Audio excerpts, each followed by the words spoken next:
Sir, students abroad study plan કરતા હોય તો રાઇટ કોર્સ સિલેક્ટ કરવો કેટલો ઇમ્પોર્ટન્ટ છે? વેલ, એવા કોર્सेस ડિસાઇડ કરવાના જે એવરગ્રીન હોય, જે ટ્રેન્ડમાં હોય એવા નહીં. જેમ કે અત્યારે એઆઈ ટ્રેન્ડમાં છે તો એવું નથી કે ભવિષ્યમાં એઆઈ જ ચાલશે, કંઈ નવું પણ આવી શકે.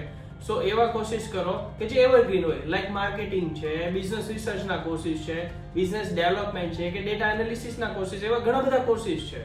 બરાબર છે. બીજું, એવા કોર્સિસ ડિસાઇડ કરો કે આગળ જતા જોબ પણ એ ટાઈપની તમને ઇઝીલી મળી જાય. બે ટાઈપની જોબ હોય છે, રિમોટ જોબ હોય છે અને એક હાઇબ્રિડ જોબ હોય છે. રિમોટ જોબ એટલે કેવી કે જે તમે ઘરે બેઠા પણ તમે જોબ કરી શકો. લાઈક માર્કેટિંગ કર્યું છે તો માર્કેટિંગ માટે તમારે ઓફિસ જવાની જરૂર નથી. સેમ લાઈક મેનેજરિયલ પોસ્ટ છે કે એચઆર છે કે સેલ્સ એક્ઝિક્યુટિવ છે, એના માટે તમારે ઓફિસ જવું પડશે. તો તમે ડિસાઇડ કરો કે ઘરે બેસીને પણ તમારે જોબ કરવી છે કે માર્કેટ પર ત્યાં જઈને જોબ કરવી છે. બીજું કે જ્યારે તમે કોર્સ ડિસાઇડ કરો છો ત્યારે જ તમે નક્કી કરો કે મારે કઈ ટાઈપની જોબ કરવાની છે. એવા જ કોર્સિસ લો કે જ્યારે તમે આગળ વધો. સો આવી જ ઇન્ફોર્મેશન જોઈએ છે. લાઈક કરો, શેર કરો, ફોલો કરવાનું ભૂલતા નહીં.